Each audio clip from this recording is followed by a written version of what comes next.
Poker Stories is an audio series that features casual interviews with some of the game's best players and personalities. Each episode highlights a well-known figure in the poker world and dives deep into their favorite tales, both on and off the feld.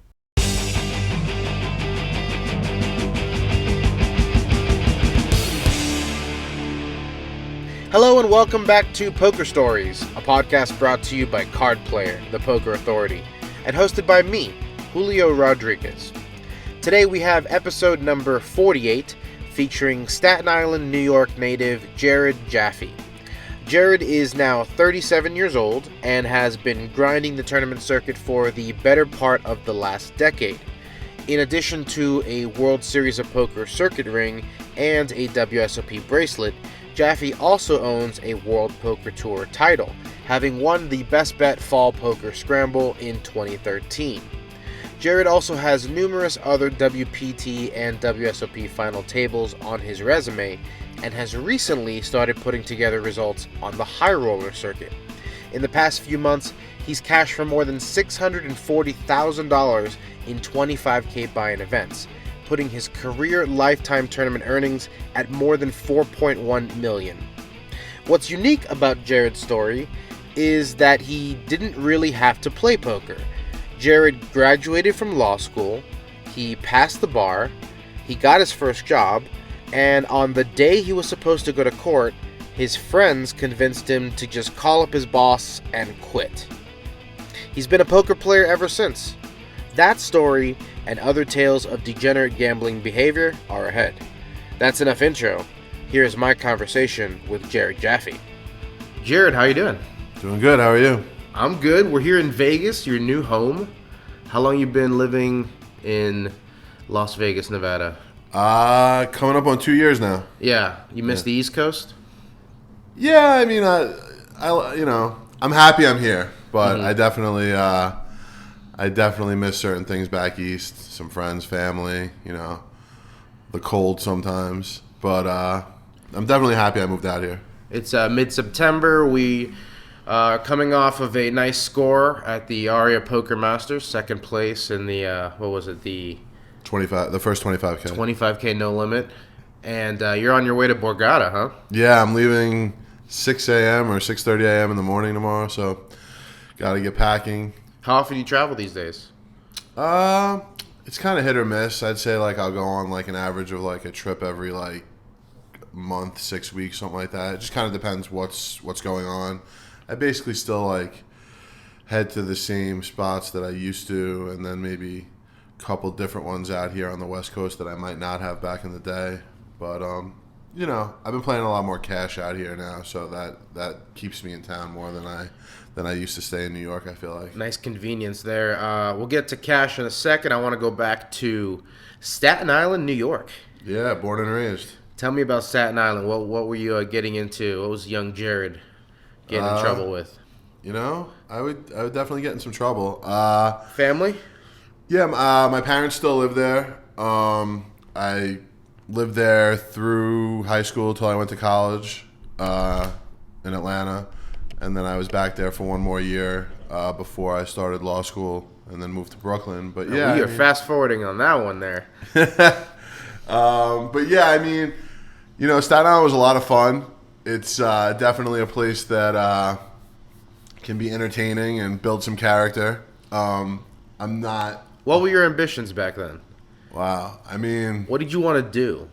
I don't even know what I wanted to do. I guess when I was really young, I wanted to be a lawyer and Really? Even that wasn't something that was pushed on you from the parents or anything? I guess parents and teachers kind of always were pushing me in that direction, but it wasn't a direction that I didn't want to go at that point.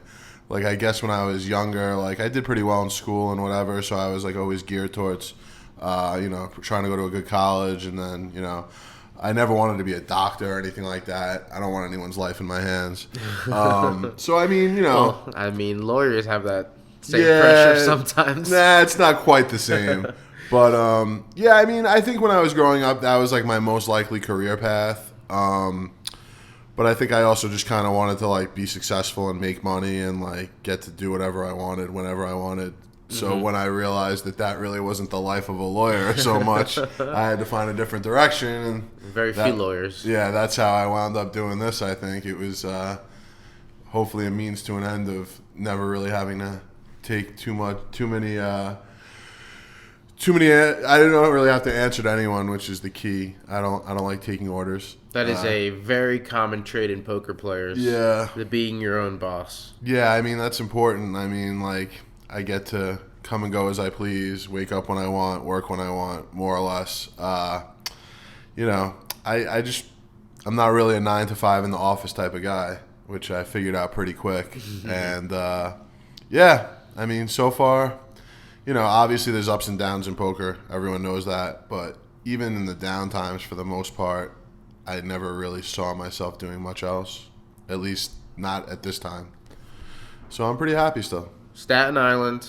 Yeah. Getting good grades. More or less, yeah. More or less. Getting into trouble, but getting good grades. So, well, I mean, what was the worst trouble you got into? The worst trouble? Like trouble with the law? Or I never trouble with your parents? I never got arrested or anything like that. Well, that would have made it tough to become a lawyer later down the road.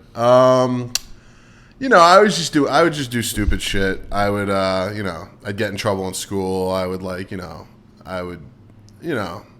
I would mess around with teachers. Like, you know, I wouldn't really listen to what I was told. Were you a class clown or? Yeah, I was definitely a class clown. I never really kept my mouth shut. A smart ass. I was a smart ass. My mom was a teacher, so I kind of like knew like what I could and couldn't get away with. Like a lot of the threats the teachers would make that were like bullshit, I kind of knew. So I kind of like, you know, I knew what lines I could and couldn't cross. You know, I like to push the envelope, kind of toe the line with authority. You know, I mean, I never did anything too crazy, but I definitely found myself in spots where like I could have gotten in more trouble than I did, or I might have, you know, circumvented the rules here and there. But you know, nothing outrageous. But I definitely wasn't sitting in the front of the class, you know, with my hands crossed, you know. Did you discover poker in high school, or was that at Emory University? I mean, I was actually like always gambling. Like I was like playing cards when I was like a little kid. And like me and my friends would like, I remember in high school, like a bunch of my best friends who I grew up with went to a different high school than I did. And we would literally like, this is back in the day of Is that because you went to the special kid high school? No, definitely not. It was just because like the zoning was weird and like, you know, I was just like right on the line and like went to a different school than a lot of my buddies did.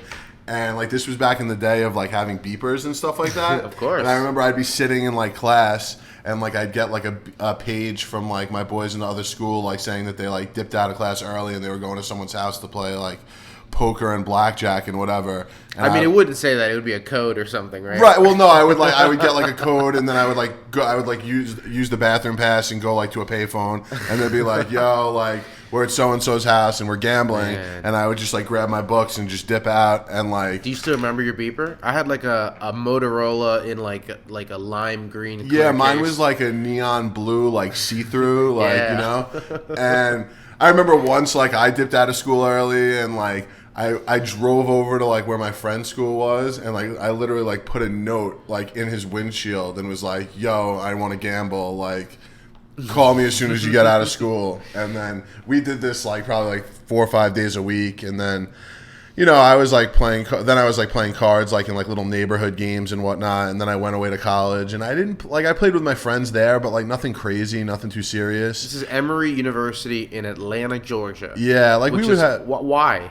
I mean, it was a good school. I wanted to go away from home. That's away for a Staten Island kid to go to Atlanta. Has got to be a big culture shock. That was kind of one of my goals. Like, I wanted to go away to college. I didn't want to stay home. I wanted to like experience like college life.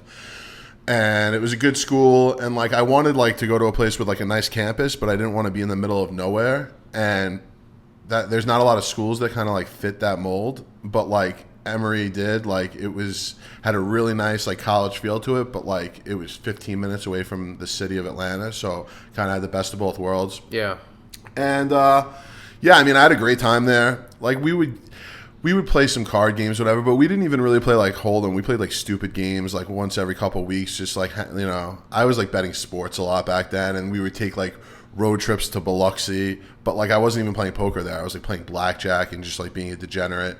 There was like a $40 like student discount on like Value Jet where you could just literally fly standby for like $40 and like be in Biloxi in like half an hour. And like me and my friends would just like wake up on a Monday and we would just like fly to Biloxi and like fly back the next day and we'd just go gamble. This is before the Beau Rivage? Or? No, I was going to the Beau Rivage. Oh, okay. Yeah. Go across the street to Mary Mahoney's and yeah. Oh, I didn't know about Mary Mahoney's back then. I was still young and didn't really know those things, but I found that later on when I started going there for poker. But yeah, I was just like I was always into gambling and whatever, and I don't think I really got into poker like serious poker until like right after I graduated college. I like started to find like online poker, but that was like still when it was like pretty like new. Like it was like I think it was before Stars and Full Tilt. Like the first site I ever played on was like Golden Palace Poker. Yeah. And I like messed around with that, and then I started playing on Party Poker. And right after I graduated, I was back home living with my parents, and I played a satellite to the Party Poker Millions, the cruise, which was a 10K limit hold'em tournament like the WPT used to have. And I won a seat. The Party Poker Million. Yeah. Yeah. I won a seat in it. I didn't even realize I was playing a satellite. I think it was like one person won out of like 800 people got a free seat on this cruise. And I didn't even know what I was playing. And then like I just won a free seat. And so then I went and like I had to like fly to San Diego. I convinced one of my friends to come with me. And I went on this cruise. And the best part of it was like I started the tournament. And I'm seeing all these like, you know, these famous poker players and like, you know, like I'm kind of like in awe of everything. Like I'd never played like a real tournament before. And I sit down the first table and like Scotty wins at my table. And like the first, you know, like the first or second hand, like I go to raise and I throw out like, you know, like a big raise. And they're like, you can't do that. And I was like, what do you mean? And they're like, this is a limit tournament. And I was like, I had no idea. I was in this 10K buy-in. For people who don't know, you were on a cruise ship. Yeah, it was on a cruise ship. You were trapped on this poker tournament cruise. Yeah, it was a WPT. And you didn't even know it was not no limit. I had never played limit hold'em, maybe in cash, but like not really. Was this the one that Eric Lindgren won? Yeah, Eric Lindgren won this one for like it was like the first $1 million first prize. I think. No, I think the first one was Kathy Liebert won that one. Was it? Yeah. It was huge, and like there was like. I feel like Negreanu was at this final table, and like maybe like Barry Green. Like, it was like 5 or 6 like well-known Syracuse pros. Chris. Yeah, I think so. It was like a really well-known like final table, but like I sit down at this table and I had no idea that it was a limit tournament because like the satellite I won wasn't a limit tournament. It was a no limit. No, of course, it was a no limit tournament. Yeah. And so I had no idea, and I think I busted this limit WPT 10K in like 2 hours, which is I don't even know if that's possible, but I did it. And you just stuck on a boat. And then I'm stuck on a boat, and like, but I'm like having the time of my life. I'm like, I don't have a lot of cash, but like I'm like finding a way to like grind like sit and goes, and like I'm playing like low stakes cash, and like I see like Helmuth running around, and I remember him like bragging that he bought like every bottle of Dom on the ship for himself, and then like. You know, like I think we stopped in like Cabo for a day. This is like right before the poker boom? This was 2000 and I want to say like... Because you just graduated from college. So I just graduated from college, so like 2000... It was probably 2003. Yeah, so right when poker was getting about to boom. It was either like late 2003 or early 2004. Moneymaker hadn't won or had won? No, this was before all that. Yeah, so it must have been right before Moneymaker. Yeah. Like this was, and like I didn't even really know what I was like. I didn't know how to play. Not that I even know how to play now, but like I had no idea what I was doing. But like I just see all these people I see on like everyone was on this ship. Like every like big time pro that you could think of was playing. Like Gus Hansen was on the ship, Phil Ivey was on the ship, Phil Hellmuth. Like everybody who you would think of was playing this tournament. And I remember some of them like had busted and like.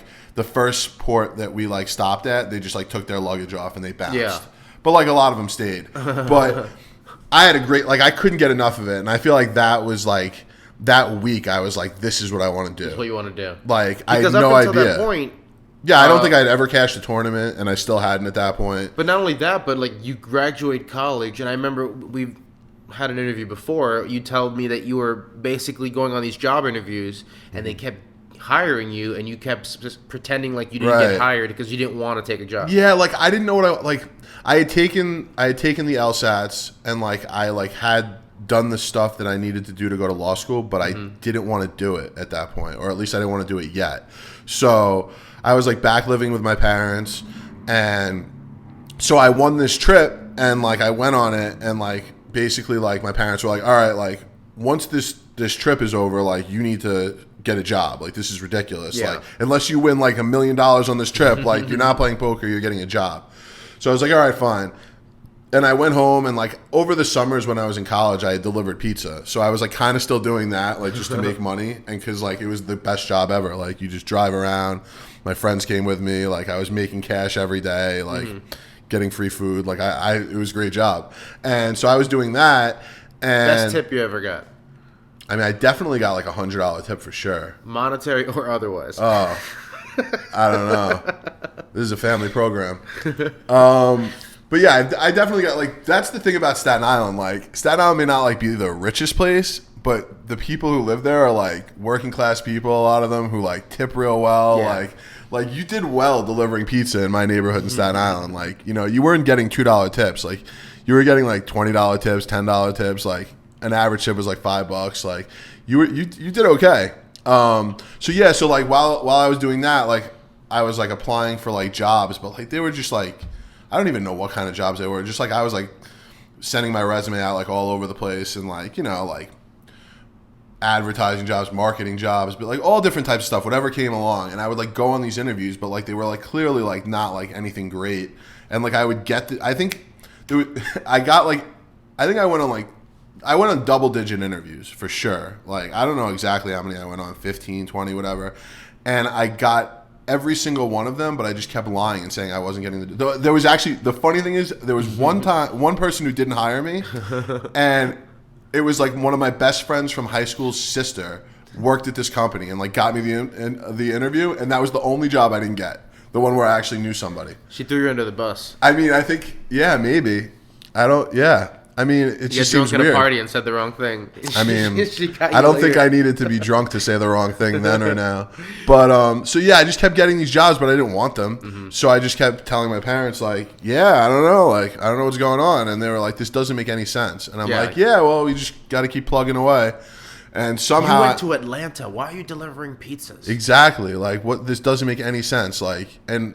They're like, not only like should you be able to get a job, but like we know that like you'll do well in an interview. So it's not like you're bombing these interviews unless you're bombing them on purpose. You know what I mean? I'm like, I don't know, you know. They wanted you out that bad, huh? They wanted me to do something. You know, like I was clearly at that point becoming a failure. I had taken the bar and lowered it to the floor at that point, I feel like. But not the bar exam. No, not the bar, like the bar of life. And so... Because you passed the bar. Yeah, eventually, like that, yeah. I mean, after law school, I passed it. But, so, I don't know, like, months passed, whatever, and, like, I was, like, still trying to play poker, but, like, I wasn't any good, and I was losing, like, whatever. And then, like, I guess, like, a month before law school, like, the next school year would have started, like, I was like, all right, like, I got to figure something out. And I knew I didn't want to get a job, so I was like, I guess I'll just go, like, to school for a couple more years, like just basically as a way to not get a job. Kick the can down the road. Yeah, so I like called up like the admissions office at my law school and like came up with some absurd story as to like what I'd been doing for the last year and like why I like just kind of disappeared off the face of the earth, and like obviously like admissions had already been done for that next year. And I actually got lucky that the lady who did the admissions at the law school I went to Emory, so she like kind of like had a soft spot. So she's like, listen, if you get all your paperwork in, I'll see what I could do. And like I had, I guess, good enough grades and recommendations and whatever to get in. And they were like, listen, we can accept you, but only to go part-time at night for the first year. And then if you do okay, you can go full-time and still graduate in time. And I'm like, well, what does that mean? And they're like, well, you're only going to have class Monday through Thursday and nothing before, I think, like 5 o'clock in the afternoon. Mm-hmm. So I'm like, so you're telling me like I could sleep all day and take less classes and have 3-day weekends and still graduate on time. All right, sounds good. Sign me up. So yeah, like a week later, I was in law school, and like I just like went up to I just told my parents, I'm like, so yeah, I'm going to law school, and they're like, what do you mean? I was like, yeah, I applied, whatever, I got in, I'm good to go, and you know, they were just like, all right, yeah, great, like good, I guess we got to find you an apartment in Brooklyn and whatever. So yeah. One of my best, actually, what had happened originally was like a week or two before that, I applied to a different school that wasn't quite as good, and I got in, but I was like, I don't really want to go here. So then my friend who was going to Brooklyn Law, convinced me. He's like, listen, I think you could probably try to get in here too. And that's when I called and spoke to this lady. So like, I had a good friend who was going there, and another friend who was going there, and like, you know, real fast, like a bunch of things fall into place, and I'm like living in my own apartment in Brooklyn Heights and going to law school, and you know, it was good too because like most people like are like super like rattled by law school, and like everyone's super intimidated by it, but I didn't even really want to be there, so I didn't care. Yeah, I was just kind of like, whatever, like I'll this just is do my this. backup. Yeah, like I was just like playing poker online. Like every time I went to class, I would just have my laptop open and I would just be playing online. Like I wouldn't go to class unless I had money in like my PokerStars account. And I would just play online, and like in law school, like they call on you, like they have the Socratic method where like they just randomly call on people and like just drill them for like 30 minutes at a time. And like everyone just sits there like on the edge of their seats, like praying that they're not going to get called on. And I just didn't even care. Like I was one of the first people in like in like the scariest class to get called on. Like I was one of the first people to get called, and this teacher like asked me this long drawn out question, and I didn't even do the reading, so I had no clue what he was talking about. And I just say, I don't know, why don't you tell me? and he says, excuse me? He's like, you want me to tell you the answer? And I'm like, only if you want the right answer. And like everybody in the class just like has like a collective gasp. Like nobody could believe it. And he just kind of looked at me, and like you thought he was just going to like blow a gasket, but he just started laughing. It was like, I've never heard anything like that before in my life. And then the best was they would call on two people for the day in that class. And I was sitting next to like my friend's girlfriend, who was the one who got me to apply there. And she was like super rattled, like she was really nervous. And like she knew the answers, but she was just nervous. And when he realized he couldn't get the answers from me, he started asking her. And when I saw she was like super nervous, I like kept interrupting and like making up answers for her. So to save her. To save her, to divert it from her. And like everyone's like, what is this kid doing? Like he doesn't even know the answers for his own questions, and he's interrupting this other. But I just didn't care. Like I was not worried about whether or not people were going to be like... You did pass this class. Yeah, I got like a B. And you did eventually graduate. Yeah, I graduated on time. I mean, I figured out a way. Like, like most people are in there... focusing on poker. Yeah, I mean, I wouldn't do too much work the whole semester, and then I would study for like a couple days before the final and like find a way to, you know, like get a B or a B minus. That's all I wasn't trying to get an A. Like it's all graded on a curve. Like only like the top few percent are going to get A's anyway. So even if I like worked my ass off, the odds of me getting an A weren't even that good. So I was like, I'd rather do like next to nothing and like, you know, get a B minus as opposed to like bust my ass and maybe only get like a B or a B plus anyway.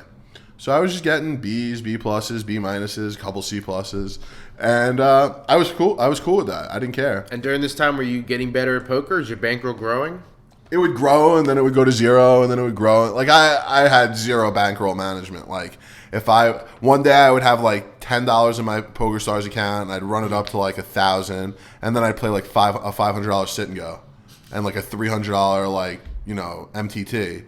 And I would go back to zero. Like I got my dad into it. Like he didn't even know how to turn on a computer, but I taught him how to play on PokerStars. Yeah. And he would play he would have like $100 in his account, $50 in his account. And if I would run out of money, I would like log into his account and transfer myself money.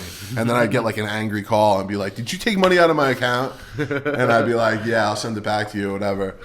But like, yeah, I would literally go from sometimes playing like $1,000 sit and goes to like a week later, like having to steal $15 from my dad to play like $5 sit and goes.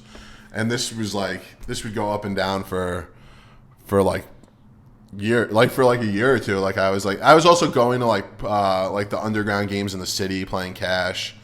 Back in the days when those games were actually like those places were actually cool and like really good. Like you'd walk into these like places and there'd be like, double digit tables going and like everybody would be playing. Did you go to any of the famous clubs? I used to go to like Aces Point and PlayStation and like those are the a lot of like the like I remember I was at Aces Point, I think it was, and I told my friends I saw A-Rod there. And everyone's like, okay, whatever. Yeah, sure whatever. And then like a day like later, New York Yankee would play cards. And a day later, it was like the front page of the New York Post that like A-Rod was playing in underground poker rooms, and I was like, I told you, that was a big scandal. Yeah. So yeah, I was like, and it was great because I was going to like school at night or whatever, so I could just play all night and then sleep all day. I felt like I was like Mike McDermott and Rounders, like in law school, like playing these underground games. Did you have a worm? I actually did have a worm. I did. That's the guy who introduced me to these games, and somebody I grew up with back in the day. And does he know he's the worm? I think he's very aware that he's the worm. He's had some trials and tribulations since then, but I think he's doing better now. But yeah. Do I know this worm? No, he never made it big in the poker world, but his aspirations to do so, I think, definitely led to his downfall at one point. But yeah, like this is one of my good friends growing up, and we used to gamble together all the time. And he was the one I would be going to Atlantic City with when I was like 17 years old. Yeah. And like he introduced me to these poker clubs and whatever. And like he actually like had like a pretty big score. Like he won like 30-something thousand or something like that in a tournament in Atlantic City when like probably like right at that time when I was like just starting to play, like the beginning of law school type time, and I was so jealous. I was like, he stinks. Like, how the hell did this guy win 30-something thousand? And like I'd never won anything, and I was like sick to my stomach over it. And then I was like, if this guy can win, I could win. Like He was just like pure aggression. Like he would talk so much shit at the table. He was just an absolute. This is the guy you thank and blame for getting you into poker. Yeah, well, I think we have each other to blame for a lot of things. But he definitely was back in the day like my running mate when it came to whenever I wanted to do something I probably shouldn't be doing. He was always available to take that ride with me. So we were definitely bad influences on each other, but we also we had some good times. But yeah, so you graduated Brooklyn Law. Take the bar. Get a job. Yeah, I took the bar, I passed it, and like it was like kind of like the same deal over again. Like I was like going for jobs, but I didn't want any. And like this was a little different though. It really sounded like you didn't want to be a lawyer. No, I mean, like if like the idea of a lawyer is just so different, like compared to what it actually is. Like it's not like going into court and like it's not like you see on Law and Order. Like it's not fun. That's for what the you most wanted part. though. Yeah, like. I wanted to do the fun stuff. I didn't want to be sitting in an office, like writing briefs and like, just doing research. Like that's like I was never good at like research. I was never good. Like I was a good writer, but I wasn't a good like research writer. You know what I mean? Like and like you couldn't be creative when it comes to being a lawyer. Like it was just about facts and like boring stuff. Like you know what I mean? Like that was not fun. So I had no interest in that. So I would like go on these interviews, but it was a little different. Like in these lawyer interviews, like they would actually ask you like real questions. Like it wasn't not like these bullshit interviews when you go for like where do you see yourself in 3 years? No, they were like asking you to like to see if you understood different things. Yeah. And like I wasn't like prepared. Like I definitely wasn't like I said, I didn't like work very hard in law school. I did enough to like do okay, but like you're sitting in the interview and he's like he asks you a question and you're like, what do you think? They would ask me like a question that like I genuinely had no idea the answer to, and I was just like I don't know, man. Like sorry, like I have no idea. Like if I get this job and you tell me you want me to figure something out, I'll figure it out, but like I didn't come in here like with the answers. I got to be honest. So I went on a few of these interviews and I didn't get it. And I was fine with that because I didn't really want to. Because obviously, after I saw what the first few interviews were like, I could have like prepared and like been in a better spot like for future interviews.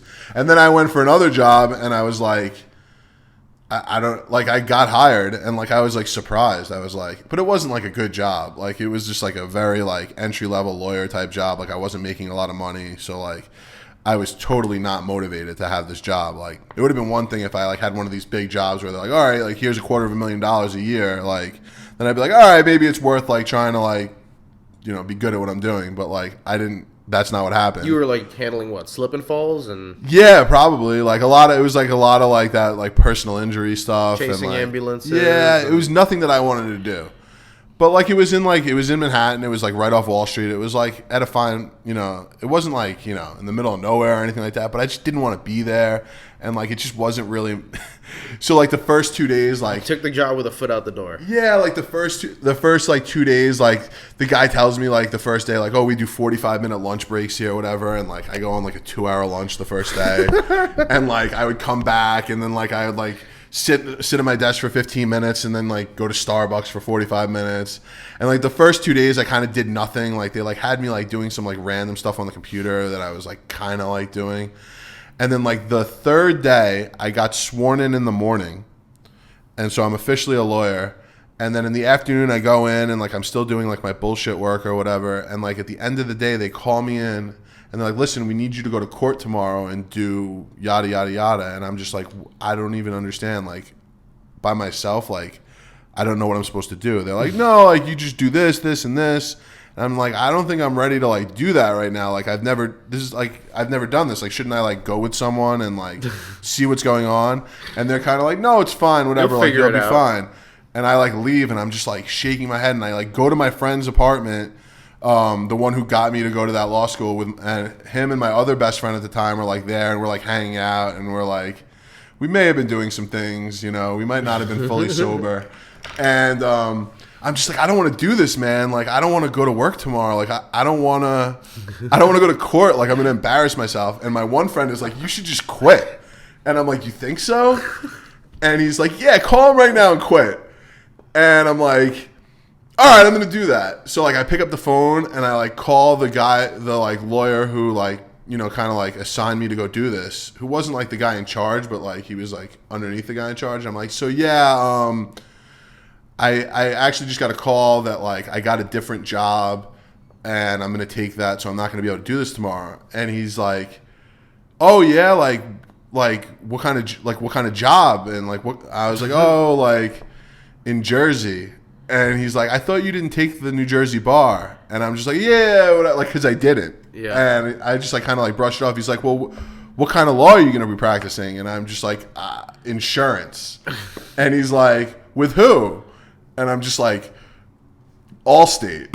And, like, literally my friends are actually physically falling off the couch and rolling around on the floor laughing so hard. Like, this is the worst quit ever. My friend literally, to this day, he says he's never laughed as hard. He's not like, you know, like, he's not easily amused necessarily. And he was actually physically rolling on the floor laughing. And this guy wouldn't, like, he definitely knew I was full of shit, and he wouldn't stop asking me questions. Wouldn't lay off the hook. And I just kept saying, like, absurd thing after absurd thing. And, like, I was just, like, I was so rattled. I was, like, high. And I couldn't, like, I just was like, I gotta go. And, like, finally I just hang up on him. And, like, so I hang up, and my friends are literally, like, tears rolling down their face. And my one friend's like, I cannot believe you just did that. Like, I was messing with you. Like, I didn't think you'd go through with it. And I'm like, well, you know, I don't know. It's too late now to turn back. And then, like, I'm taking a cab back to my apartment with my friend. And now I'm, like, starting to bug out a little bit. I'm like, he knows I'm lying. Like, should I call back? Like, and, like, should I, like, try to, like, smooth it over? And he's like, yeah, you should definitely call him back. Oh my God. And I'm just like, are you sure? And, like, he's like, yeah, call him back. These are the worst friends ever. He's like, yeah, call him back. You know, like, just, you know, set things straight. And, like, I was about to, and I was like, wait, this is a terrible idea. Yes. And my friend's like, yeah, I just wanted to see if you would do it. And and so, yeah, like, that was to see if you would do it. That was the end of it. And, like, to this day, like, this still comes up all the time. Like, these are still my two of my best friends from back home. Like, whenever I go back home, these are the guys who I go and see right away. And yeah, so, like, it always comes up, and it's just always like, you know, like, can you imagine, like, if you were still working at this place 10 years later? Like, think about the life you could have. Like, I saved your life. And I'm like, maybe you might have saved it, you might have ruined it. I'm not sure, but you know, ask me no again regrets. in 10 years. Yeah, no regret. Well, maybe some regrets, but we're working towards no regrets. Let's fast forward. I think I met you in 2010 when you won everything in Biloxi. Yeah, 2010 was like Southern Poker Championship. It was a WPT stop, I want to say. Yeah, that was an interesting situation because I was like completely and fully broke. Mm-hmm. And I was getting, that summer was my first World Series summer of 2009. And I was living. I see one min cash. Yeah, I was living with, like my first friend in poker at that time was Bobby Abudi. And we like randomly decided to live together. We met each other at PCA playing against each other in the Battleship tournament. He beat me, and then he won the tournament, and like I went and congratulated him. We exchanged like AIM instant messengers, started like talking on there, and we're just like, let's live together this summer. And I literally saw him for the second time ever when I walked into my summer house in Vegas. So we lived together that summer, and he introduced me to Ben Zamani, who was the Stein online. And so I started hanging out with the two of them, and I went fully busto that summer. Like, I went to the World Series with like 25 grand to my name, thinking it was a lot of money, and I was like literally broke by the second week.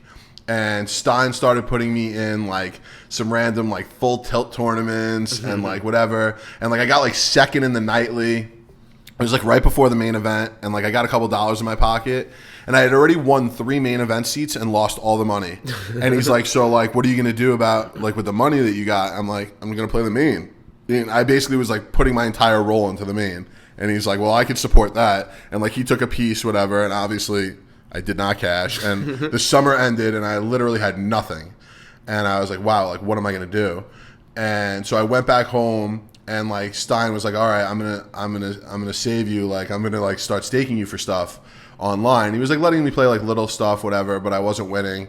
And he wasn't winning at that point either. He was basically like, he was doing pretty shitty also. This was before Ben Stein won everything. Well, so what happened was... Not Ben Stein, Ben Zamani. Ben Zamani. He then... So January comes along, and he had won a seat to PCA.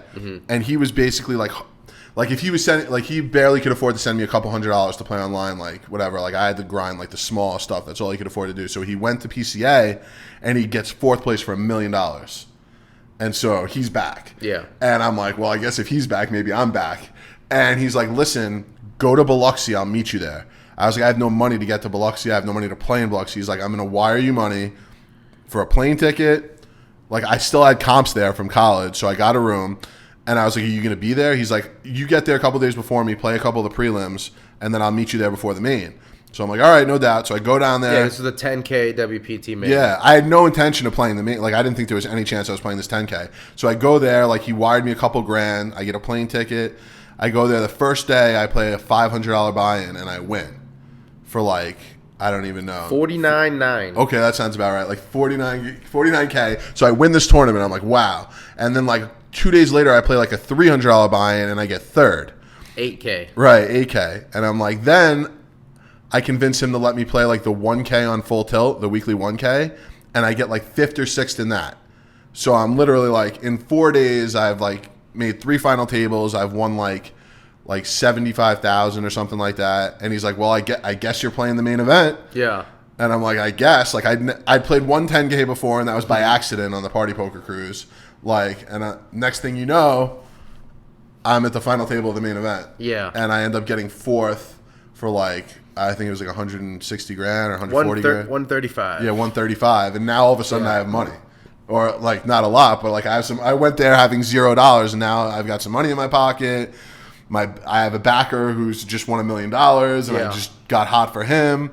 So like, hey, I'm ready to go. Like, and next thing you know, I'm just traveling everywhere and playing everything. And like, I had another nice score like 2 months later. Yeah, like 2 months later, you finished second at the Wynn Classic. Yeah, that was like $250,000, which was you're my very biggest score. good at cashing for $250,000. Yeah.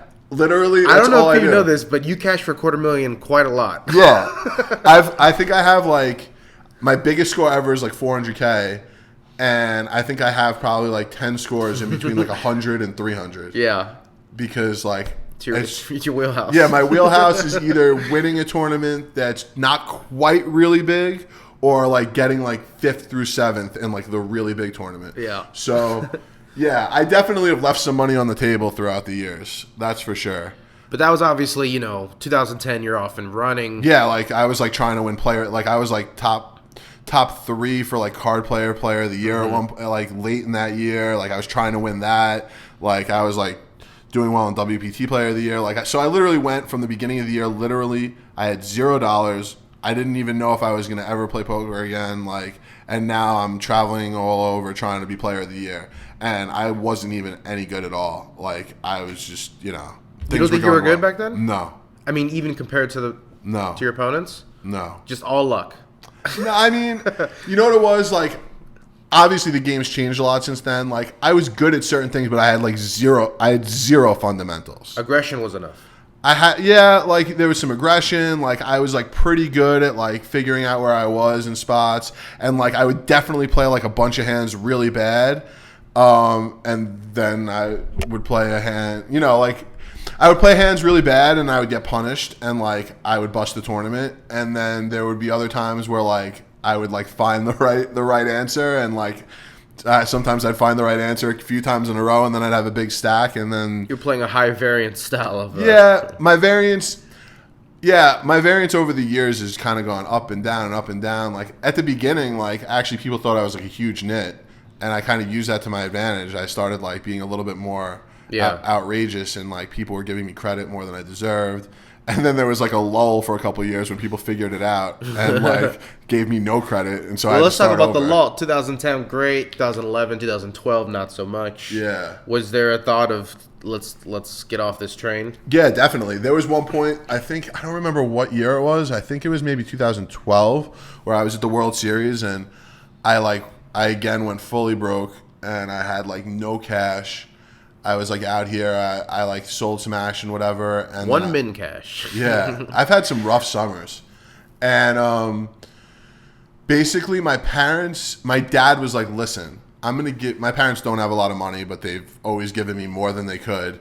And my dad was always into poker, whatever, and like he got it, like that, like this is what I wanted to do. But he also was like pretty stern about the fact that if you're not making money at this, you have to do something else. Yeah. Whereas my mom. I could be making $700 million at this, and she'd still want me to do something else. She'd be like, take your money and go do something else. And my dad was like, listen, I'm going to give you, I don't remember the exact amount. I don't know if it was 10 grand or 20 grand or whatever, which was literally like probably like all their extra cash at the time. And he was like, I'm going to give you this. You can go play the World Series, do what you got to do, play the main event, yada, yada. But if you lose this money and you don't make any money, you need to come back, and this needs to be over, and you need to get a job, and you need to promise me. Mm-hmm. And I was like, all right. And sure enough, I bricked the entire summer, and I came back home, and I was like, I had no idea what to do at this point. To be fair, I don't know how you can play under that pressure. Yeah, I mean... Like, do well, or else you have to come back to what you hate. Yeah, it was miserable. And Not the backing wasn't a nice suggestion. No, I mean, like, listen... It was more than they should have done by a mile, and it was like an amazing gesture. And obviously, I rewarded them by losing all their money and coming home and not keeping up my end of the bargain. But I tried. Like, I came home, and I didn't play poker for like 3 months, I think, or something like that, and which was the longest I had gone in years. And I was like trying to find a job, but like I didn't even know what I was trying to find because like. At that point, it had been a few years since I graduated law school, and I had no experience at this point. And, like, I was not an attractive hire to any of these law firms because now I'm, like, 3 or 4 years older, and I have no experience, and I've been gambling for the past 3 years or whatever it is. So, like, I'm, like, thinking about, like, other things. Maybe I'll go to work for one of my friends or whatever, this or that. So I was, like, looking for jobs, but, like, now the prospects were drying up significantly. And... I basically like didn't play for like a couple months, and then I like went and like somebody was like, listen, like go to this Parks tournament or whatever, I'll like put you in. So I did that. I don't even know if I won anything or if I didn't, but I started to play a little bit, and then I played a little bit more, and then I guess it was Borgata where it kind of turned around again. Yeah, was that when I got like 9th in like 500 or whatever? It was a 1K. Was there a 1K? Yeah, I don't know. That must have been. There's been so many times. There were so many times. Oh no, there was a $500 in November. Yeah, you finished 9th for 12K. Yeah, so that. So then later in January, you finished 9th again. We'll see what happened was. So yeah, I was still broke, whatever. In the tournament in November, there was like that $500 like opening Borgata flight, and I had become friends with John Racner at this point. We were in the same fantasy league, and he was obviously doing well. And he was like, "Listen, go play this 500. I'll send you like, $1,000 for like 2 bullets or whatever, and go play it. I'll put you in." And I went, and like the first 2 bullets I bust, and then he's like, "Go fire another bullet." I was like, "I don't have the money to lay out." He's like, "I'll send it to you." I was like, "I don't have it." Mm-hmm. And he's like, "Well, see if you could find somebody to loan it to you. I'll send it to them. Just tell them it's coming from me." And I don't know, this another friend of mine, nicknamed Cold Stone, Dave Inselberg, was like, I'll give you the 500, like whatever. And I was like, all right. So I sign up and I bag the chip lead, which was like you get like I think a $2,000 like bonus for bagging chip lead. So I bagged the chip lead and I end up getting 9th, and I'm like, all right, like I'm back. I'm back. So I like send Racner his money, and then I'm like, I think I want to go to PCA now. So I basically like take all my money, and I probably have like a 12K roll or whatever, and I'm like, I'm gonna go to PCA. And I like sell some action. Which is, for those listening, the worst place to go on a short bankroll. Yeah. Because the expenses are I got a free high. room because like I had gone there before and gambled when I was a degenerate, like not even playing poker. So I was able to get a free room. I found like a relatively cheap flight. I sold like probably like 70% of the main or whatever. So obviously I show up there and I bust the main in like level 2. Like I've played that tournament like I can't even think of how many times I played it, and obviously that was the earliest I ever busted. And so I like play like another like prelim, whatever. I lose money at that, whatever. So next thing you know, I have nothing. Like so, my other good friend, Andy Filichek, Dr. Andy, was making a deep run in the main there, and so it was like day 5 of the main. It's towards the end, and I go down to sweat him, and he busted before I got downstairs, and I'm like walking around looking for him, whatever, but he's already out. So I'm walking out of the room, and somebody's like, "Oh, are you gonna go play that 2K? It looks really good." And I'm like, "Nah, like I can't play that." And I'm like walking out of the room, and I walk out of the ballroom, and I like put my hand in my pocket, and I literally have $2,500 on me. That's all my money. There's no money in my bank account. This is my roll. This is everything, and it's like $2,200 for this 2K. And I had like sold action to anything else that I had played, which got me to broke. And it was like last second, and like it was late reg at this point, whatever. And they had like a couple hundred people in it. And I was like, honestly, what the fuck? So I literally put $2,200 of my $2,500 into this 2K. I hope you had a plane ticket back at least. I had a plane ticket back. And I ended up getting third for like 50 grand or something like that. 54,000. And I really I got 2 outed for all of it 3-handed, where I would have been like heads up with like every chip, where I could have like won like 100 and something thousand or whatever. And so like now I win 50,000. I have all of myself.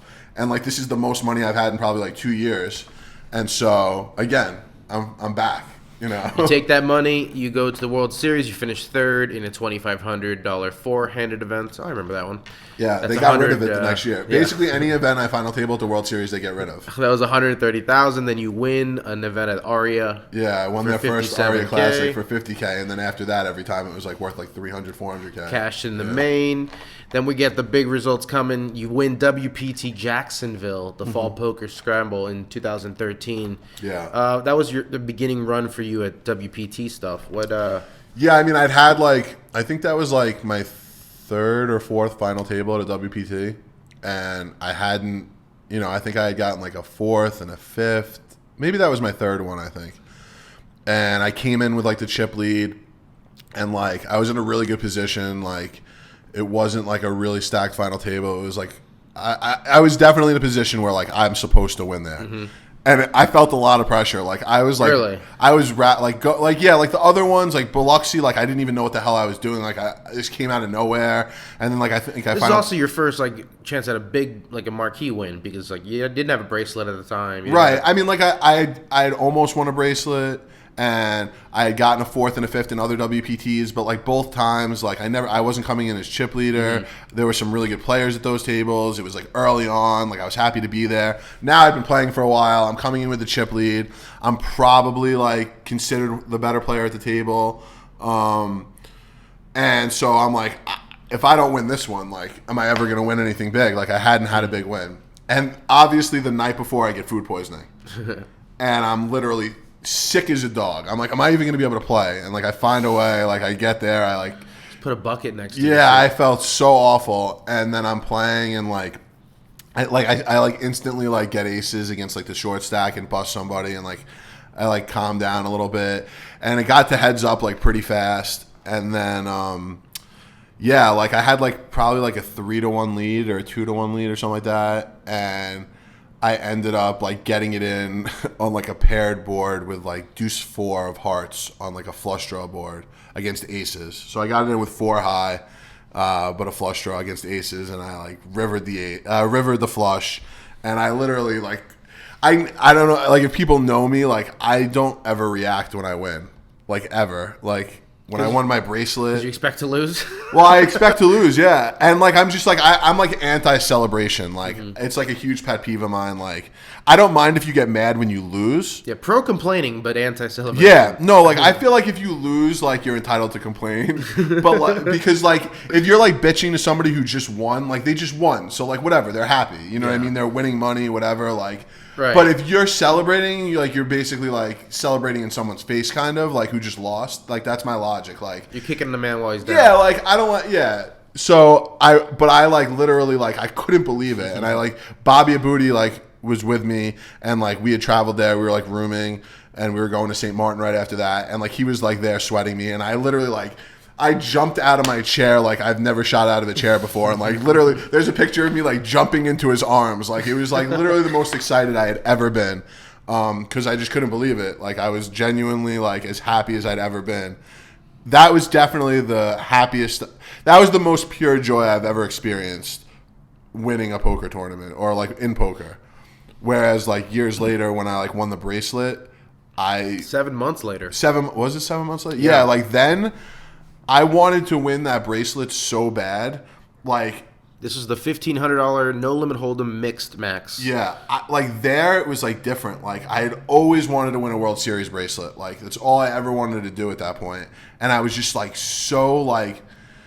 I like just felt like I don't know if I'm ever going to be in the spot again. Like I genuinely didn't know if like I'd ever have a chance like this again. Like it's just like I'd played so many years at the series and like I'd had so many bad summers, whatever. And, like, I wanted it so bad that when I won, I was, like, basically, like, I just sat there, like, just stunned. I didn't even flinch. I just kind of stared at the board when I finally won. And, like... No reaction this time. Zero reaction.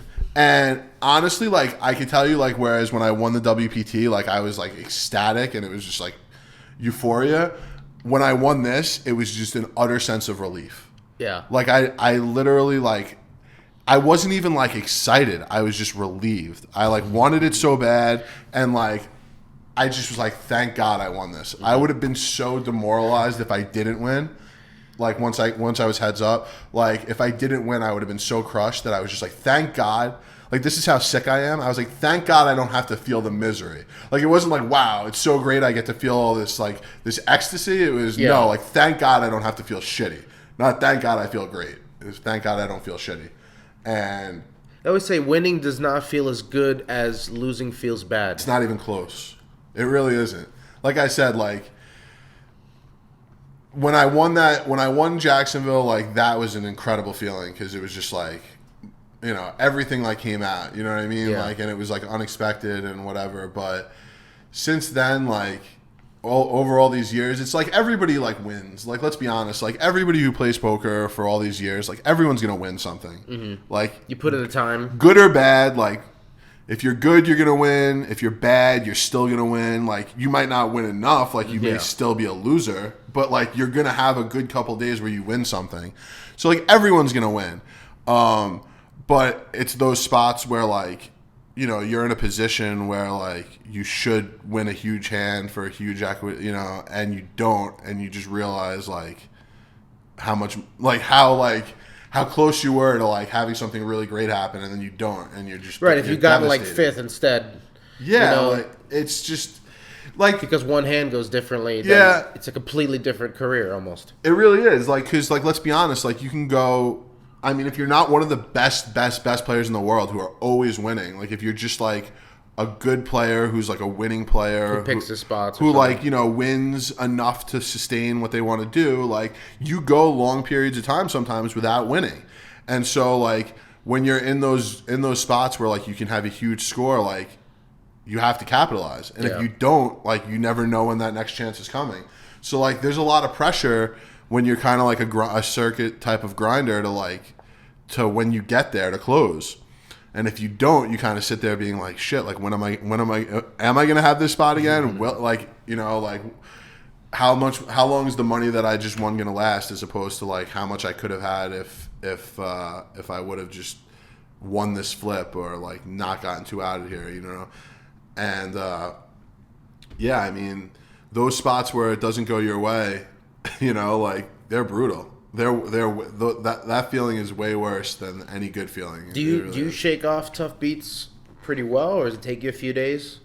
I think I've had some really bad ones over the years. I mean, like I've definitely seen you complain about a bad beat or two. Yeah, but maybe that helps get it out of your mind quicker. I don't really back in the day I would like on social media I would like put up like bad beats. I don't really ever do that anymore for the last couple of years. Like I might like complain to my friends or whatever, but I don't I don't like broadcast it anymore. But yeah, I mean, sometimes you just need to vent. I mean, like it's like anything else in life. Like it's like nothing.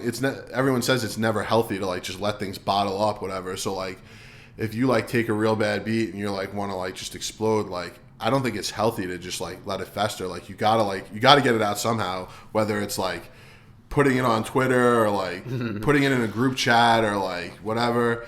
Like I think that's healthy, but obviously as you do this more and more, you become desensitized to it. So like now, like yeah, like I'll have a really bad beat in a spot and like it'll like sting for a day or two, but like I might not like say anything. Like I might just like just kind of like just think about it, you know what I mean, and just as opposed to like running around like just screaming like or like tweeting or Facebooking about it. I'm not gonna do that.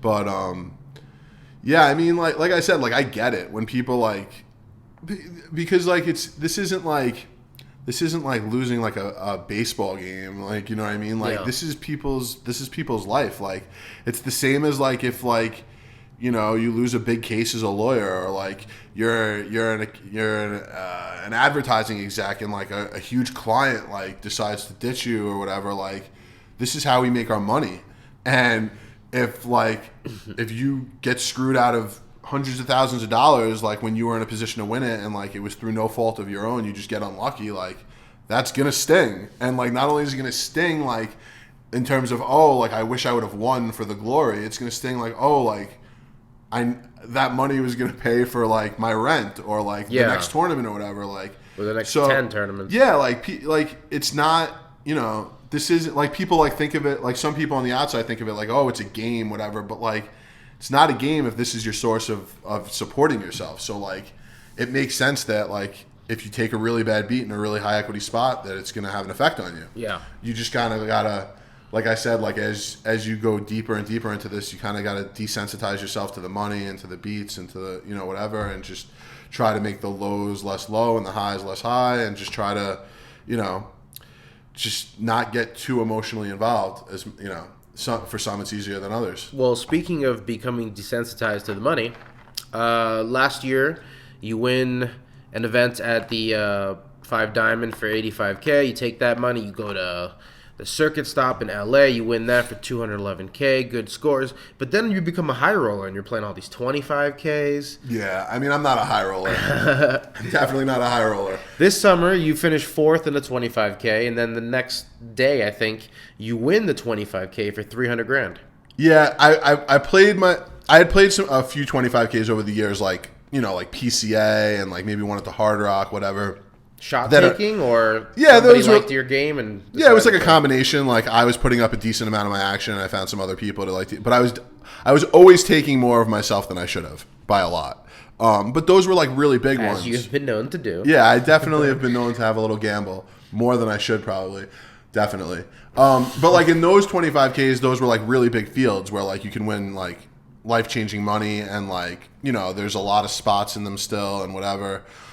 So I had played maybe like 6 or 7 25Ks like lifetime. And then, so yeah, this summer like was like a very break-even type of summer. Like I had like, I think I cashed for like maybe like 40K and like something at the Venetian and like a couple like small cashes. I was basically like breaking even, maybe down a little bit, maybe I don't even know. And then, they have all these like these high rollers at the Ari, these 25Ks that get, 20, 30, 40 people, which I never even considered playing. And then basically the summer was over and there was like a 4-day stretch of 25Ks and someone hit me up and was like, you want to play one of these? And I was just kind of like, yeah, I mean, who wouldn't want to play one of these? Like, yeah. But, I don't have an edge here. Like, I'm not, I have the opposite of an edge. Like, these players are better than me, like almost all of them. But again, it's a poker tournament. Anyone can win. And like, these are kind of turbos. So like, it's even more so like that. So I just kind of like got a shot at the first one and I got 4th place, which was for like 75K or whatever. Mm-hmm. So I made a few bucks and I was thrilled. Did it play any differently than you've been seeing? Yeah, I mean it's a little different because like you're playing like it's 6-handed and like a lot of the times it's like 5-handed or 4-handed. So and these guys are like super aggressive and like they're looking at me like I'm the spot, which I am. And you really feel like that? I mean, I definitely feel like they feel like that. You know what I mean? Like, these guys all play with each other all the time, and these are, like, the best players in the world. So anytime somebody who comes in, I think... You're not in the club. Who's not in the club, like, they're going to think less of you, which is fine. Like, they've earned their status in it, and I haven't, so I get it. So, but that also means that they're gonna come after me a little bit more aggressively than they're coming after each other, which makes sense. I would do the same thing in their spot. So, that first time I was like, I was just kind of feeling my way out, and, like, a couple hours in, I'm doing okay. And then I'm like, we're getting closer to the bubble. I think 5 people cashed this tournament. And I was like, I really did not want to bubble this tournament. I really wanted to cash. I wanted to like have a score in this spot. And, I got into the money. So then as soon as I was in the money, like I like felt zero pressure. I was like ready to go. And then we're 4-handed and I lost to like a really big flip, which would have like made me like 2 of 4 or 2 of 3 at that point, where I lost with like 7s to ace king.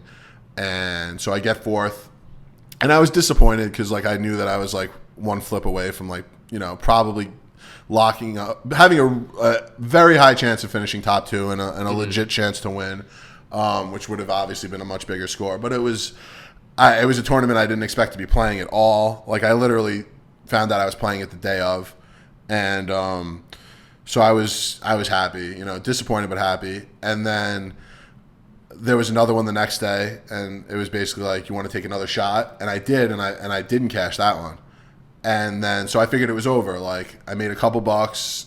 I went 1 for 2, and then the third day, like Reg, like they had already been playing for a few hours, and I get a phone call like, you want to try one more?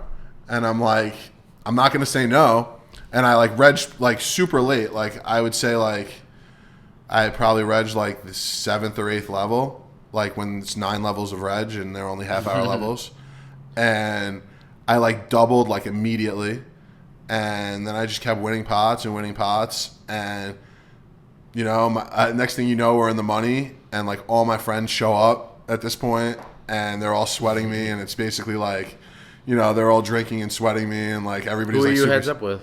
I got heads up with Elio. Okay. But it was... he had a summer. Yeah, he had a really good summer. I was like the one person Elio who was Fox. able to win a hand against him. But like I think like, I'm trying to think who else was... I mean, it was... Elio got 2nd, and Nick Petrangelo got 3rd, and my buddy Laz got 4th, and I think Stevie was like the bubble boy, I think. Like, so there's like a lot of really good players in there.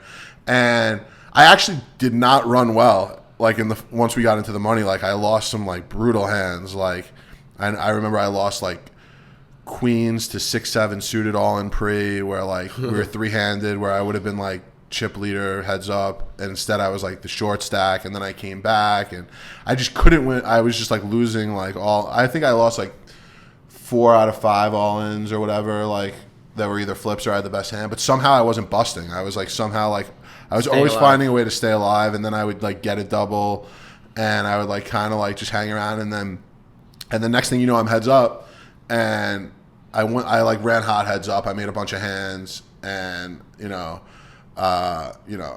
Elio's great, and he was having a huge summer, and I was very fortunate to win heads up, and then, like, it was just kind of like, wow, I just in 3 days got fourth and first in these things.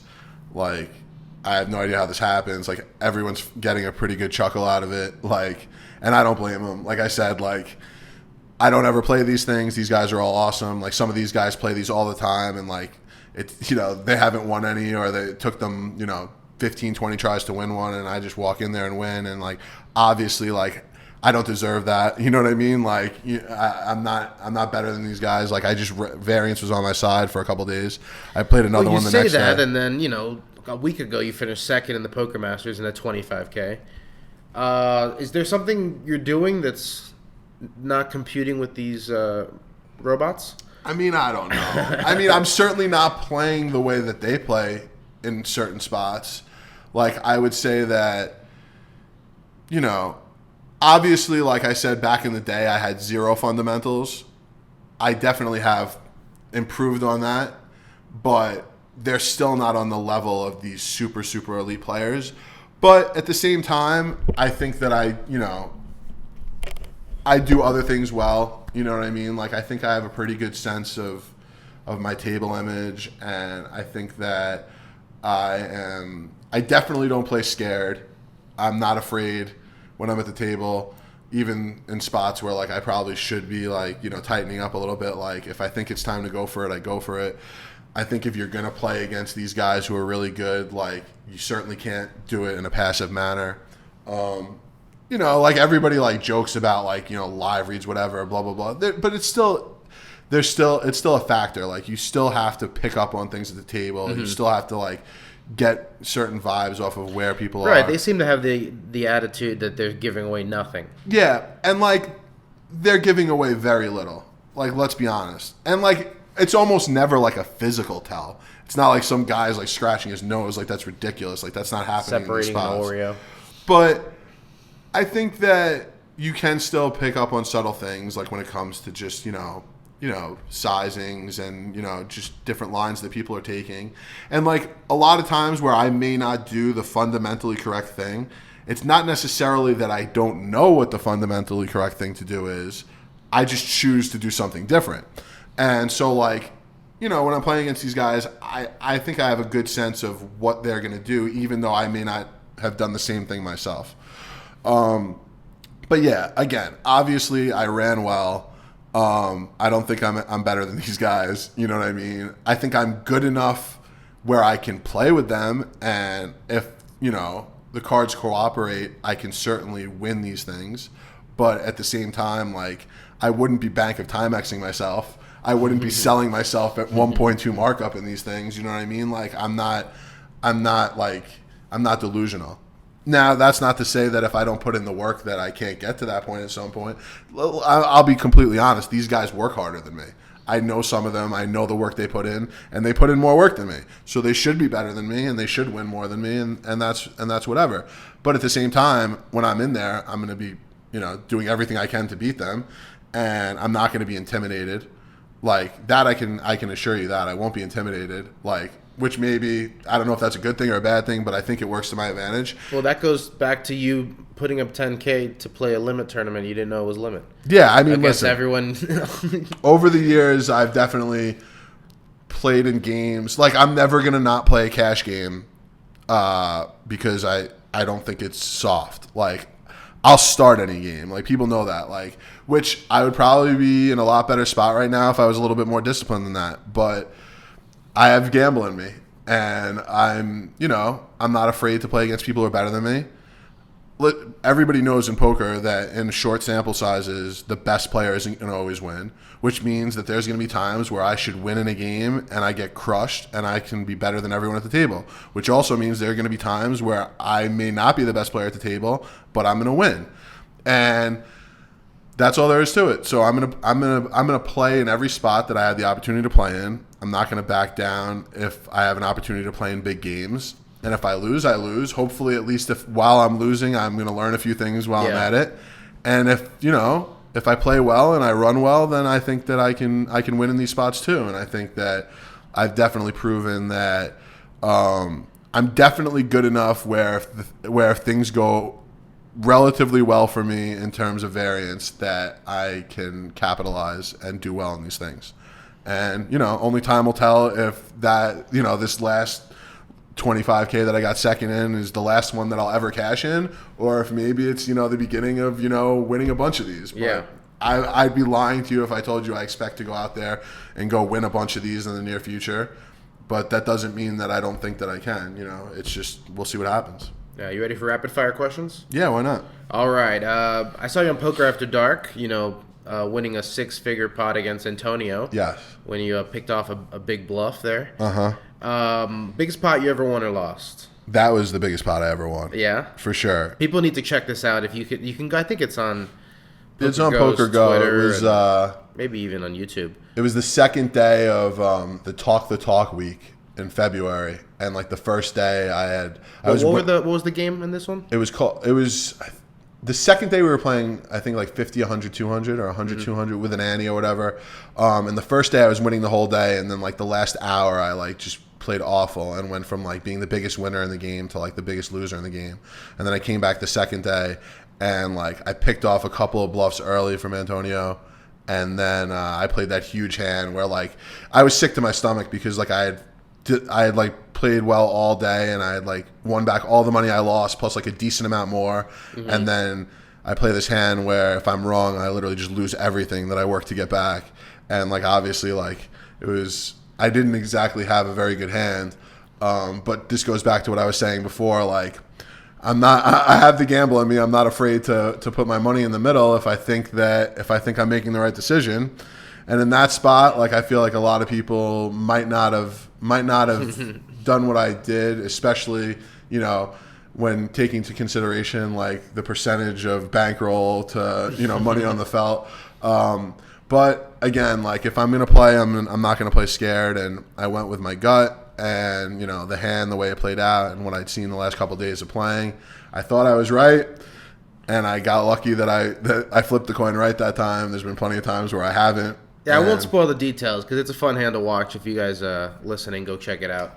But it's the hand where Jared has pocket fives. So yeah. Check out that one. I didn't improve. Did not improve? No, pocket fives was as far as it got. Best swap or piece you've ever had of anybody? Best swap or piece. I had a couple that are similar. I've had a couple really good swaps with Jake Baisley. I had a swap with him in Bay 101 when he got third, and then on top of it, on our way to Bay 101, me and Aaron Massey and him, we had made a deal that the next time any of us hit a score for like over 300K, we were going to take the group to Hawaii for a week. And this was on the way to this tournament, and then Bay's snap binks it, gets third, but enough for the group. So I had I think I had 5% of them plus got a free week in Hawaii. And I also... That's a great... Yeah, it was awesome. That's a great idea for like friends in poker who because I mean, it's kind of something to look forward to, motivation for the group. Yeah, it's great. And the winner doesn't mind. No. Because they just won. We had he did it across the board, top shelf. And I remember I even said to him, I was like, listen, man, I only fly first class. And he bought me a first class ticket. So, we went to Hawaii. And me and Baze also have like a lifetime Jordan swap where if any of us wins six figures in a tournament, we buy the other pair of Jordans. So he's got a collection, huh? We've exchanged a bunch of Jordans over the years. What's your collection look like? My collection's pretty extensive. I know you're a hat guy too, but... Yeah, I have more Jordans than I have hats. I have a lot of Jordans. Not nearly as many as Baze. Like anytime I buy a pair of sneakers, before I buy them, I screenshot it to my boy back home, my boy Jay, who's the one who convinced me to quit my job, and Baze. Those are the two people who are more into sneakers than I am. So I literally, anytime I'm ready to buy a pair, I send screenshots to the two of them to get approval. And if I get the heads up, if I get the go ahead, I instantly then go buy those sneakers. So that Bays was probably my best swap ever. How many pairs of sneakers do you own? I mean, I probably have like 30 pairs here, but I've like gotten rid of a bunch over the last year or two that like I just stopped wearing and it was just cluttering, and like I probably still have a bunch back in New York or whatever. But yeah, I don't have an entire room like those guys do, but you know, maybe one day. I think Jake's got a museum. Yeah, he basically has a sneaker, a Jordan museum. I've been in his house. I've seen it. It's and literally he literally just screenshotted me yesterday a new pair of sneakers that he got. He's super on point with his shoe game. You got a bracelet. Where is it? Do you keep it somewhere special? I think it's back home. I left it with my parents. Okay. Yeah. You care about trophies or anything like that? I mean, they're nice. In your place right now, I don't see any. Yeah, I have like a trophy or two in my room and a bunch back home like in storage. I definitely like them, but like I'm not building some huge showcase for them either. But like they're cool. I'm not gonna say they're not. Like WPT trophy is a cool trophy. Like yeah. I'm more than happy to accept trophies. Yeah, they're a nice little add-on. Who's the best player that we've never heard of? That we've never heard of? I mean, we as in the media. People don't pay him enough attention. Wow. You got a buddy who needs more love? I mean, everybody knows who my buddies are. I mean, these days, like, who's hotter than Ralph Massey? I mean, this guy literally was on the circuit for all these years, grinding his ass off, and he had zero results, basically. Although he did win a ring once back in the day. Didn't he also win the no, he's won Arizona nothing. tournament? He's won nothing. Oh, okay. He's won Maybe that was Aaron. Aaron won the one in Windstar. Talking Stick. No, he won the Windstar. Okay, yeah. But like Ralph was like grinding, you know, whatever, and like had no results other than that huge ring victory that he had back in the day. He was the failure Massey. He was definitely the Massey who hadn't arrived on the poker scene quite yet. And then literally in the last year, he final tables the Millie Maker and the Colossus, and then he just had another like 6-figure score, and like, I mean, he's come out of nowhere, and like he's went from having like no big scores to like 3 or 4 6-figure scores, and he doesn't play like that much at all. Like he's the first person ever to final table the Colossus and the Millionaire Maker, which is like impossible to do. So I'm going to say that my gigantic fields, my dark horse player to watch out for, who's really coming to their own, is Ralph Massey. Yeah. Which means that Aaron is taking a back seat. Aaron's on the way down. He's definitely on the way down.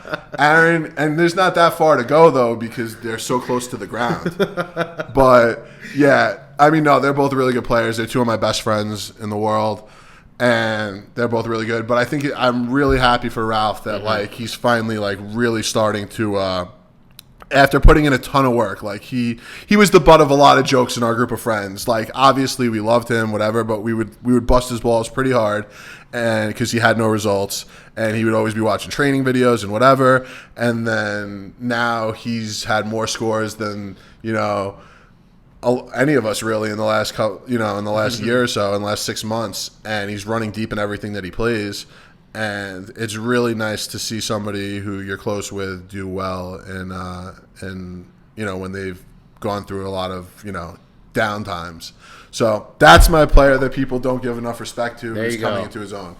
Ralph Massey, and Aaron still might be better, but Ralph's getting close. You just lit a fire. No, I know. I'm doing it on purpose. I want them to go for each other's throats. Are there any poker rules that should be altered or eliminated? I mean, I think, you know what I hate? I think that if somebody checks out of turn, they should not be allowed to check raise. That's like a pet peeve of mine. Like, it's such an angle and whatever, and like, if you check out of turn, you should not be able to check raise. That's a rule that I would change. Like, I've spoken to Matt Savage about this, and I think he agrees, but like, it's been like a whole big thing. It's something that they had talked about, whatever. But I think that like, if you make that, we should do everything we can to eliminate angle shooting. Hold on. So in this scenario, you and I are in a pot. Mm-hmm. I'm first to act, and you check out of turn, and that tells me he's weak. So, right. Yeah. So I'm gonna be more likely to bet. Right. And then you raise. Right. And then that's what's considered fishy on your part because you basically induced me to bet by pretending by you're doing something that I'm not supposed to. Like if you're doing it on purpose, it's a clear angle. Like you're angle shooting somebody. Like you're. And the thing is, like, if it's just a genuine mistake, then that's fine. But if you make a mistake sometimes, there needs to be a penalty. And the penalty is, like, you screwed up, you acted out of turn, so you're not going to be able to raise it. You should only be allowed to call? Yeah. You can call or fold, but you can't check raise somebody when you've checked out of turn. I think, and, like, people who do it. Well, and, like, technically, it wouldn't be a check raise. It would just be a raise since you did it out of turn. Right. It would be a raise, but it would be a fake check raise. Cause, like, right. But I'm saying, like, you shouldn't gain an advantage in a pot by doing something that's illegal. Yeah. And when you're acting out of turn, that's an illegal action.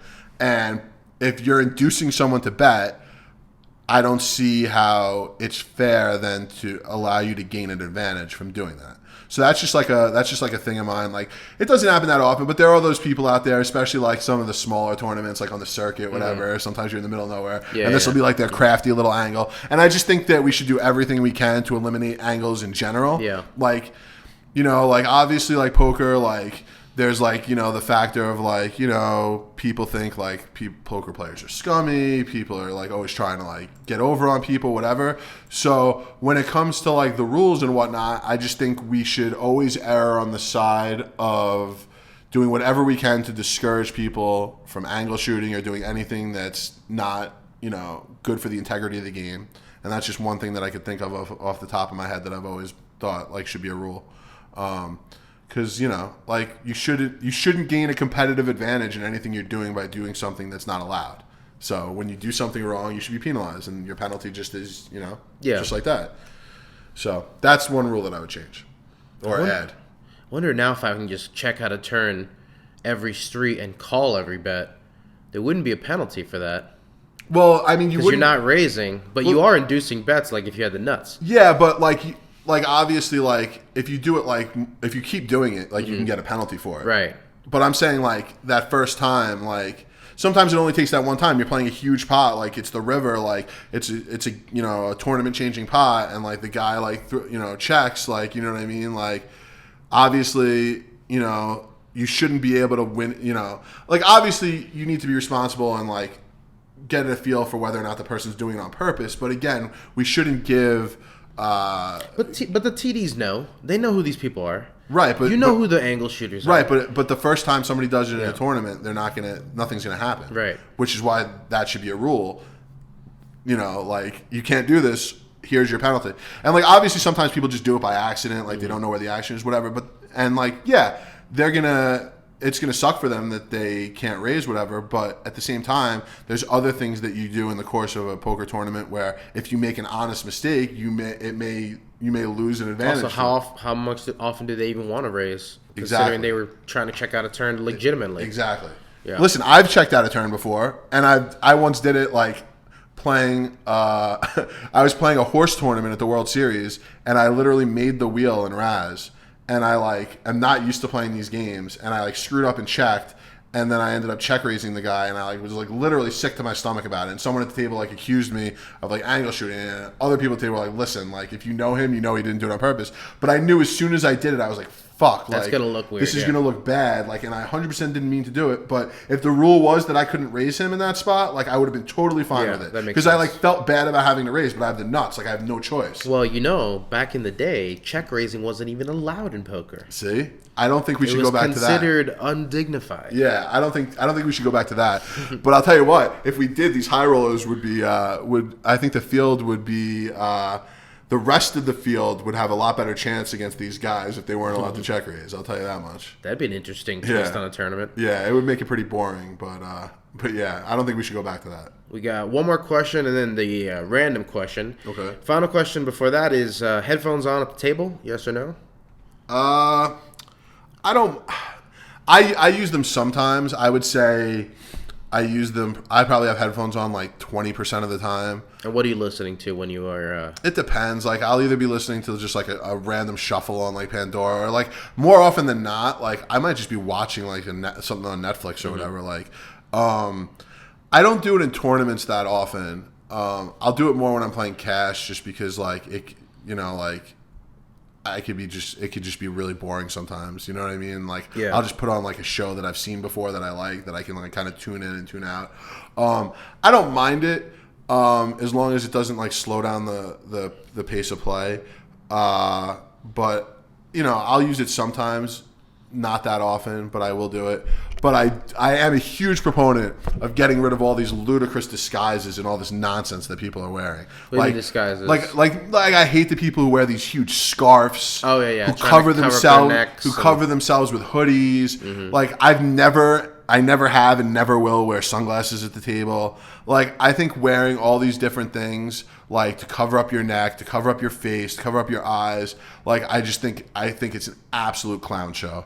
Like if you're playing, like I get it. Like if you're an amateur and you're doing it, like you might have seen other people do it, so you kind of think you're supposed to. Some of them are like thinking it's a costume. Yeah, some of them think that they're supposed to, and I'll never say anything about an amateur doing it, and I also wouldn't feel bad. Like I wouldn't feel bad about an amateur doing it because, like, they're an amateur, so they might want to cover certain things up. They're intentionally doing it because they realize that they're uncomfortable. But to me, if you're a professional poker player, if you do this for a living.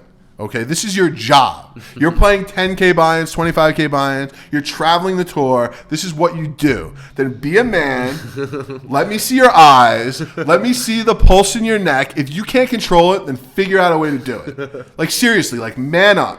Like, and I've said this to some of my best friends. I put this on Twitter, whatever. Like, if you can see my pulse coming out of my neck and you can figure out what it means, God bless. Like, interpret it. And win the hand and beat me. If you want to look into my eyes and read my soul, good for you. I will sit there and I will stare right back at you.